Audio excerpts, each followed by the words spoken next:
Today in this video I'm going to show you how to fix removed disk or other media. Press any key to restart.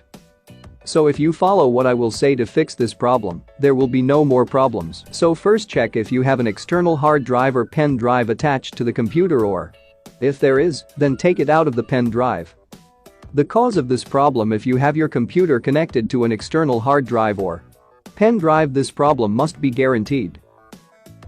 You can see that this computer is attached to the pen drive, so this problem is happening again and again when you start the computer.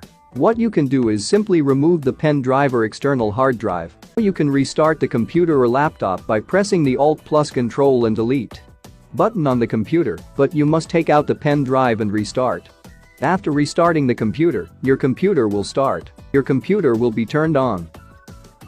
But if you restart the computer with a pen drive, it will show the same problem again. If you boot to format Windows on your pen drive, that's a different matter, but if you restart the computer with a normal pen drive, there will be a same problem, so you have to go to BIOS setting for permanent fix. Press F2 or Del button to go to BIOS settings. Once the BIOS settings come up, then go to the exit bar. After going to the exit bar, go to Load Optimal Defaults and press Enter button and OK. The reason for this is that your BIOS will be the same as before. Simple load optimized defaults solve all the problems in many cases. Simply save the BIOS settings by pressing F10 on your keyboard.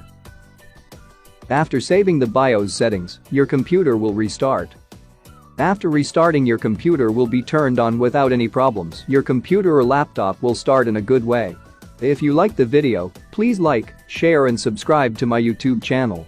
If you have difficulty understanding the tutorial, let us know in the comments box. Thank you.